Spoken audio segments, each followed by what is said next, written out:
इतिहास का पेपर है हमारे पास जो कि कक्षा 12 का है। तो देखेंगे पहला क्वेश्चन है, हड़प्पा सभ्यता के साक्ष्य सर्वप्रथम किस स्थान से प्राप्त हुए थे? हड़प्पा स्थल, लोथल स्थल और मोहनजोदड़ो स्थल, रोपड़ स्थल। भारतीय पुरातात्विक सर्वेक्षण के प्रथम डायरेक्टर जनरल कौन थे? तो ये देखिए बहुविकल्पी क्वेश्चन दिया है। तालीकोटा का युद्ध कब हुआ था? हुमायूंनामा की रचना किसने की थी? बंगाल में स्थायी बंदोबस्त कब लागू किया गया था? इस्तमरारी। 1798 ईस्वी में सहायक संधि को किसने तैयार किया था? चौरी चौरा के हिंसक घटना के बाद किस आंदोलन को स्थगित कर दिया गया था? संविधान सभा में ऐतिहासिक उद्देश्य का प्रस्ताव किसने पेश किया था? और खंड भी है अतिलघु उत्तरीय प्रश्न जो कि 2 नंबर का दिया है। तो बुद्ध के जीवन में निम्नलिखित स्थानों का क्या संबंध है? तो हर बार आता है लुम्बिनी, बोधगया, सारनाथ, कुशीनगर। 1857 के विद्रोह के किन्हीं 2 प्रमुख केंद्रों तथा उनके नेताओं का नाम लिखना है। भारत का संविधान कब लागू हुआ था और संविधान सभा के अध्यक्ष कौन थे? और खंड ग जो है वो लघु उत्तरीय प्रश्न है। तो सांची के स्तूप की संरक्षण में भोपाल के बेगमों की भूमिका का वर्णन करना है। बेसरिया और वासरिया सूफी परंपरा के बीच एक रूपता अंतर को स्थापित करना है। विजयनगर की जल आवश्यकताओं को किस प्रकार पूरा किया जाता था?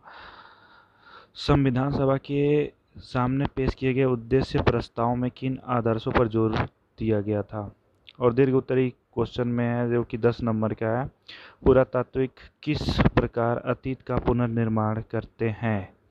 स्तूप क्यों और किस प्रकार बनाए जाते थे? क्यों बनाए जाते थे और किस प्रकार बनाए जाते थे ये बताना है। ये भी बहुत इंपॉर्टेंट क्वेश्चन है। अवध में विद्रोह इतना व्यापक क्यों था?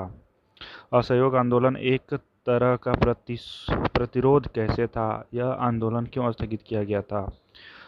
सूफी मत के मुख्य धार्मिक विश्वासों और आचारों की व्याख्या करना है। मुगल दरबार में पांडुलिपि तैयार करने की प्रक्रिया का वर्णन करना है। खंड घ क्या है? 1 अंक का है। निम्नलिखित ऐतिहासिक तिथियों से संबंधित घटनाओं का उल्लेख करना है। 322 में क्या था? 78 ईसा पूर्व में क्या था?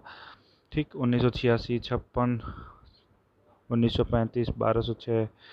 और मानचित्र संबंधी प्रश्न दिया गया है। वह स्थान जहाँ से जूते हुए खेत का साक्ष्य मिलता है, तो वह स्थान आपको दर्शाना है। वह स्थान जो चंद्रगुप्त मौर्य की राजधानी क्या थी? वह स्थान जहाँ शेख सलीम चिश्ती की दरगाह है। वह स्थान जहाँ से 1857 का विद्रोह प्रारंभ हुआ था। वह स्थान जहाँ गांधी जी ने नमक कानून तोड़ा। तो ये प्रश्न दृष्टिबाधित विद्यार्थियों के लिए क्या है? जूते हुए खेत का साक्ष्य किस स्थान से मिला?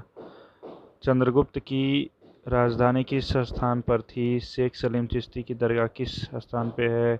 1857 ईस्वी का विद्रोह कहाँ से प्रारंभ हुआ? गांधी जी ने नमक कानून कहाँ तोड़ा? वही ये मिलता जुलता है। तो ये है आपके इतिहास का पेपर जो कि मॉडल पेपर है 21-22 के इतिहास का कक्षा 12 का। तो पेपर आप देख